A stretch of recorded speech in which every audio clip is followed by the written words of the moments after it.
আসসালামু আলাইকুম। আজকের বাংলা নিউজে আপনাকে জানাচ্ছি স্বাগত। এখন শুনবেন সংবাদ শিরোনাম। আমাদের সংবাদটি যদি ভালো লাগে লাইক কমেন্ট শেয়ার দিয়ে জানিয়ে দিন আপনার মতামত। সমস্যার সমাধান করে নির্বাচনের পথে এগুন জানিয়েছেন অন্তর্বর্তী সরকারকে মির্জা ফখরুল। গণভোট নিয়ে আদেশ জারি করতে হবে প্রধান উপদেষ্টাকে বলেছেন হাসানাত আব্দুল্লাহ। প্রধান উপদেষ্টার নিয়োগ কর্মকর্তারাও এখন বলেছেন তারা প্রতারিত, বলেছেন মান্না। সরকারের উপর ৩ দলের প্রভাব জামায়াতের কর্তৃত্ব বেশি, জানিয়েছেন আনু মুহাম্মদ। নির্বাচন ফেব্রুয়ারিতেই, তফসিল ডিসেম্বরে, বলেছেন ইসি আনোয়ারুল। এনসিপির জাতীয় ছাত্র শক্তির কমিটি ঘোষণা, কেন্দ্রীয় নেতৃত্বে জাহিদ বাকের। জিয়া রহমান খান খনন কর্মসূচির মধ্যে দিয়ে উন্নয়নের সূচনা করেছিলেন, জানিয়েছেন বাবুল। বাসার ছাদে হাঁটতে উঠেছিলেন আওয়ামী লীগ নেতা, সিঁড়ির পাশে মিলল রক্তাক্ত লাশ। সমস্যা সমাধান করে নির্বাচনের পথে এগুন অন্তর্বর্তী সরকারকে জানিয়েছেন মির্জা ফখরুল। জুলাই জাতীয় সনদ ও তা বাস্তবায়নের সুপারিশ নিয়ে যে বিতর্ক তৈরি হয়েছে তার অবসান ঘটিয়ে সংসদ নির্বাচন আয়োজনের দিকে মনোনিযোগ হতে অন্তর্বর্তী সরকারকে আহ্বান জানিয়েছেন বিএনপি মহাসচিব মির্জা ফখরুল ইসলাম আলমগীর। সরকারের উদ্দেশ্যে তিনি বলেন, যা হওয়ার হয়ে গেছে, আপনারা দয়া করে ওই সমস্যাগুলো সমাধান করে যাতে সবাই একসঙ্গে আমরা নির্বাচনের দিকে যেতে পারি, এই সমস্যা সমাধান করে আমরা জনগণের কল্যাণের জন্য কাজ করতে পারি, সেই পথে এগিয়ে চলুন। আজ শুক্রবার বিকেলে রাজধানীর ইঞ্জিনিয়ার্স ইনস্টিটিউশন মিলনায়তনে গণসংহতি আন্দোলনের জাতীয় সম্মেলনের উদ্বোধন অনুষ্ঠানে এই কথা বলেন বিএনপির মহাসচিব।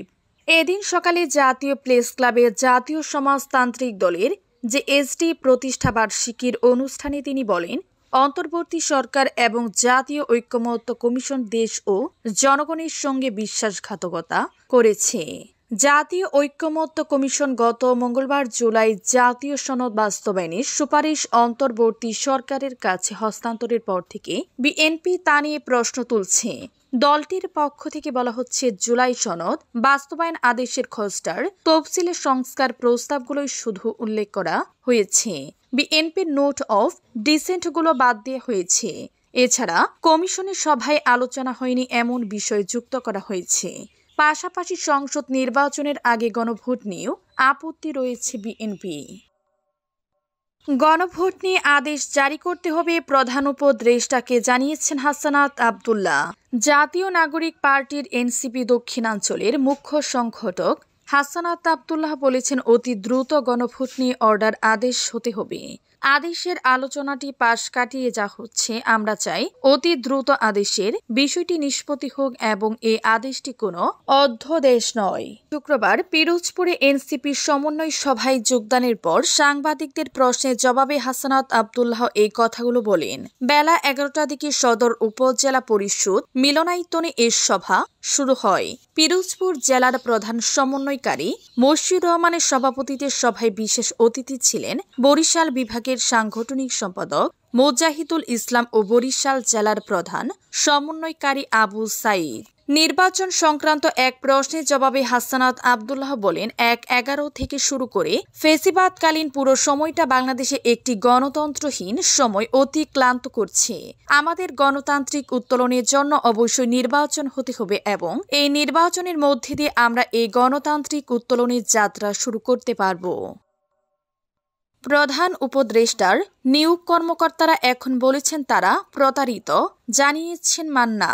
জুলাই সনদ বাস্তবায়নের সুপারিশের সমালোচনা করতে গিয়ে অভ্যুত্থানে নেতৃত্ব দেয়া তরুণদের আপত্তির কথা তুলে ধরেছেন নাগরিক ঐক্যের সভাপতি মাহমুদুর রহমান মান্না। মাহমুদুর রহমান বলেছেন, ডক্টর ইউনূস প্রধান উপদেষ্টা মোহাম্মদ ইউনূস ফ্রান্স থেকে উড়ে এসে ক্ষমতা নেয়ার পরে বা দায়িত্ব নিবার পরে এখন বলেছেন, এবার ছাত্ররা আমার ক্ষমতা নেয়ার পরে বা দায়িত্ব নেয়ার পরে যখন বলেছেন, এরাই ছাত্ররা আমার নিয়োগকর্তা। সেই নিয়োগকর্তারা পর্যন্ত বলেছে ওরা সরকার আমাদের সাথে প্রতারণা করেছে। আজ শুক্রবার রাজধানীর ইঞ্জিনিয়ার্স ইনস্টিটিউশন মিলনায়তনে গণসংহতি আন্দোলনের জাতীয় সম্মেলনের উদ্বোধন অনুষ্ঠানে এ কথা বলেন মাহমুদুর রহমান। এই অনুষ্ঠানে বিএনপির মহাসচিব মির্জা ফখরুল ইসলাম আলমগীর সহ কয়েকটি রাজনৈতিক দলের নেতারা উপস্থিত ছিলেন। জাতীয় ঐক্যমত্য কমিশন গত মঙ্গলবার জুলাই জাতীয় সনদ বাস্তবায়নের সুপারিশ অন্তর্বর্তী সরকারের কাছে হস্তান্তরের পর থেকে রাজনৈতিক অঙ্গনে চলছে তা নিয়ে আলোচনা। জুলাই অভ্যুত্থানে নেতৃত্ব দেওয়া তরুণদের দল জাতীয় নাগরিক পার্টি এনসিপি এই সনদে সই করেনি এখনো। সনদ বাস্তবায়ন আদেশ জারি করার দাবি তোলার পাশাপাশি কিছু বিষয় নিয়ে তারা আপত্তি তুলেছে। সরকারের উপর ৩ দলের প্রভাব, জামায়াতের কর্তৃত্ব বেশি, জানিয়েছেন আনু মোহাম্মদ। সুফি সাধক, মাজার ও দরবারে হামলা, নারীর চলাফেরায় আক্রমণ ও ভিন্ন মতের মানুষদের উপর হামলাকারী মব সন্ত্রাসীদের সরকার কোনো কোনো জায়গায় বৈধতা দেওয়ার চেষ্টা করেছে বলে অভিযোগ করেছেন গণতান্ত্রিক অধিকার দলটির সদস্য অধ্যাপক আনু মোহাম্মদ। তিনি বলেছেন, এই সরকারের উপর 3টি দলের প্রভাব আমরা দেখি। এর মধ্যে জামায়াতে ইসলামের আওয়াজ বেশি এবং তাদের কৃতিত্ব বেশি দেখা যাচ্ছে। আজ শুক্রবার রাজধানীর বিএমএ ভবনে প্রান্তিক জনগোষ্ঠীর রাজনৈতিক কনভেনশনের সমাপনী সেশনে এ কথাগুলো বলেন তিনি। অধ্যাপক আনু মোহাম্মদ বলেন, 5 আগস্ট একটা গণ অভ্যুত্থান হয়েছে যেটাতে সর্বস্তরের মানুষ অংশ নিয়েছে। বহু বছরের ক্ষোভ, অত্যাচার, শোষণে মানুষ ভয়ঙ্কর রকম ক্ষুব্ধ ছিল। সব স্তরের মানুষ ঐক্যবদ্ধভাবে শেখ হাসিনাকে তাড়িয়েছে। এ তাড়ানোর প্রক্রিয়ার মধ্যে বৈষম্যহীন বাংলাদেশের একটা স্বপ্ন তৈরি হয়েছিল। সেই স্বপ্ন দেয়ালে দেয়ালে ছড়িয়ে আছে। আনু মোহাম্মদ বলেন, এই পরিবর্তনের ফলে কিছু গোষ্ঠী যারা ছদ্মবেশী ছিল, যারা গোপনে ছিল, যারা আগে একরকম পরিচয় দিত, পরে অন্যরকম পরিচয় হাজির হয়েছে। যারা আগে এক ধরনের সাংগঠনিক পরিচয় দিত, এখন অন্যরকম পরিচয় দেয় এবং একটা প্রতারণার মধ্যে দিয়ে যাদের বিকাশ বা যাদের শক্তি তারা হঠাৎ করে আবির্ভূত হয়ে এমন একটা পরিস্থিতি তৈরি করত যেখানে আরো বেশি বৈষম্য, আরো বেশি আতঙ্ক তৈরি হয়েছে। ধর্মীয়, লৈঙ্গিক ও জাতিগত পরিচয়ের কারণে আরো বেশি আতঙ্কের মধ্যে পড়েছে মানুষ। নির্বাচন ফেব্রুয়ারিতে, তফসিল ডিসেম্বরে, জানিয়েছেন ইসি আনোয়ারুল। নির্বাচন কমিশনার ইসি মোহাম্মদ আনোয়ারুল ইসলাম সরকার বলেছেন, আগামী ফেব্রুয়ারিতে রমজান মাসের আগে একাদশ জাতীয় সংসদ নির্বাচন অনুষ্ঠিত হবে। আমরা নির্বাচনের কর্ম পরিকল্পনা ইতিমধ্যে প্রকাশ করেছি। নির্বাচনের তফসিল ডিসেম্বরের প্রথম ভাগে আমরা ঘোষণা করব। আশা করছি আমাদের মিডিয়ার সহযোগিতায় আগামী ফেব্রুয়ারিতে আমরা একটি সুষ্ঠু, সুন্দর নির্বাচন উপহার দিতে পারব। শুক্রবার দুপুরে পটুয়াখালী সার্ভিস হাউসে সাংবাদিকদের প্রশ্নের জবাবে তিনি এসব কথা বলেন। এসি আনোয়ারুল ইসলাম বলেন, গণভোট নির্বাচনের আগে না পরে হবে, বিষয়টি এখনো নির্বাচন কমিশনারের নজরে আসে নাই। সরকার কিভাবে প্রস্তুতি নিচ্ছেন সে বিষয়টি আমাদের কাছে এখনো পৌঁছায়নি। সিদ্ধান্ত হলে পরে আপনারা জানতে পারবেন।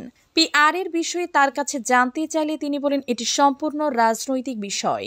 রাজনৈতিক সিদ্ধান্ত কি আসে সেটিরই অপেক্ষায় আছি।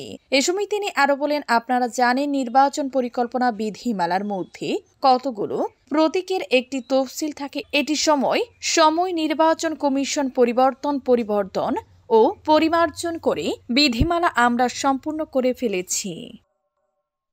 এনসিপির জাতীয় ছাত্র শক্তির কমিটি ঘোষণা, কেন্দ্রীয় নেতৃত্বে জাহিদ বাকের। জাতীয় নাগরিক পার্টি এনসিপির সহযোগী সংগঠন জাতীয় ছাত্র শক্তির কেন্দ্রীয় ও ঢাকা বিশ্ববিদ্যালয় শাখা কমিটি ঘোষণা করা হয়েছে। কেন্দ্রের সভাপতি হয়েছেন জাহিদ আহসান, সাধারণ সম্পাদক আবু বাকির মজুমদার, আর ঢাকা বিশ্ববিদ্যালয় কমিটিতে তাহমিদ আল মুদ্দাসির চৌধুরীকে সভাপতি ও আল আমিন সরকারকে সাধারণ সম্পাদক করা হয়েছে। আজ শুক্রবার রাত 10টায় এ 2 কমিটি ঘোষণা করা হয়। বাংলাদেশ গণতান্ত্রিক ছাত্র সংগঠন বাকসাদ থেকে নাম বদলে জাতীয় ছাত্র শক্তি হওয়ার 1 সপ্তাহের মাথায় সংগঠনটির 4 সদস্যের কেন্দ্রীয় কমিটি ঘোষণা করা হলো। আর সংগঠনটি ঢাকা বিশ্ববিদ্যালয় শাখার নতুন কমিটি 3 সদস্যের। জাতীয় ছাত্র শক্তি নতুন কেন্দ্রীয় সভাপতি জাহিদ আহসান ও সাধারণ সম্পাদক আবু বাকের মজুমদার দুজনই ঢাকা বিশ্ববিদ্যালয় শিক্ষার্থী। বাকসাসের কেন্দ্রীয় সদস্য সচিব আর বাকের সংগঠনটির কেন্দ্রীয় আহ্বায়ক হিসেবে দায়িত্ব পালন করেন। 4 সদস্যের আংশিক কমিটিতে সাংগঠনিক সম্পাদক হয়েছেন 2 জন। সাংগঠনিক সম্পাদক উত্তরাঞ্চল পদে দায়িত্ব পেয়েছেন জাহাঙ্গীরনগর বিশ্ববিদ্যালয়ের শিক্ষার্থী আবু তহিদ মোহাম্মদ সিয়াম, আর সাংগঠনিক সম্পাদক দক্ষিণাঞ্চল করা হয়েছে ঢাকা বিশ্ববিদ্যালয়ের মহির আলমকে। 7 কর্মদিবসের মধ্যে তাদের পূর্ণাঙ্গ কমিটি প্রকাশিত হবে। জিয়া রহমান খান খনন কর্মসূচির মধ্যে দিয়ে উন্নয়নের সূচনা করেছিলেন জানিয়েছেন বাবুল। নারায়ণগঞ্জ 5 আসনের বিএনপি দলীয় মনোনয়ন প্রত্যাশী আবু জাফর আহমেদ বাবুল বলেছেন, শহীদ রাষ্ট্রপতি জিয়া রহমান খান খনন কর্মসূচির মধ্যে দিয়ে এদেশের উন্নয়নের সূচনা করেছিলেন। বর্তমানে বিদেশি কর্মসংস্থানের যে সুযোগ সৃষ্টি হয়েছে এবং রেমিটেন্সে দেশ সমৃদ্ধ হচ্ছে, সেটাও তারই অবদান। শুক্রবার 31 অক্টোবর নারায়ণগঞ্জের বন্দরের কলাগাছিয়া, পশ্চিম নয়াগঞ্জ, কেল্লান্দি, জিউধরা, ফরাজি কান্দা এলাকায় বিএনপি ও সহযোগী সংগঠনের নেতাকর্মীদের সঙ্গে লিফলেট বিতরণকালে তিনি এসব কথা বলেন। আবু জাফর আহমেদ বাবুল বলেন, আমি গার্মেন্টস ব্যবসার সঙ্গে জড়িত। আজ দেশে লক্ষাধিক গার্মেন্টস ফ্যাক্টরিতে কোটি মানুষ কাজ করছে। এই শিল্প বিকাশের ভিত্তি রেখেছিলেন শহীদ প্রেসিডেন্ট জিয়া রহমান। আমি আজ আপনাদের সঙ্গে দেখা করতে ও পরিচিত হতে এসেছি। যদি বিএনপি আমাকে মনোনয়ন দেয় তবে এলাকার উন্নয়নে কাজ করব। তিনি আরও বলেন, আপনারা সকলেই শহীদ প্রেসিডেন্ট জিয়া রহমানের জন্য দোয়া করবেন। এছাড়া দেশনেত্রী বেগম খালেদা জিয়ার সুস্থতার জন্য ও তারেক রহমানের দীর্ঘায়ু কামনায় দোয়া করবেন। আমি তাদের পক্ষ থেকে আপনাদের প্রতি শুভেচ্ছা জানাতে এসেছি। বাসার ছাদে হাঁটতে উঠেছিলেন আওয়ামী লীগ নেতা, সিঁড়ির পাশে মিলল রক্তাক্ত লাশ। সিলেটে নিজ বাসার 3য় তলার সিঁড়ি ঘর থেকে কার্যক্রম নিষিদ্ধ আওয়ামী লীগের এক নেতার রক্তাক্ত মরদেহ উদ্ধার করা হয়েছে। তার নাম আব্দুর রাজ্জাক, 55। তার বুক, পেটসহ বিভিন্ন জায়গায় ছুরিকাঘাত রয়েছে বলে পুলিশ জানিয়েছে। আজ শুক্রবার সকাল 9টার দিকে পরিবারের সদস্যরা রক্তাক্ত অবস্থায় লাশ দেখতে পেয়ে পুলিশকে জানান। খবর পেয়ে পুলিশ ঘটনাস্থলে গিয়ে লাশ উদ্ধার করে আব্দুর রাজ্জাক সিলেটের দক্ষিণ সুরমা উপজেলা আওয়ামী লীগের সহসভাপতি ও দক্ষিণ সুরমা উপজেলা ক্রীড়া সংস্থার সাবেক সাধারণ সম্পাদক।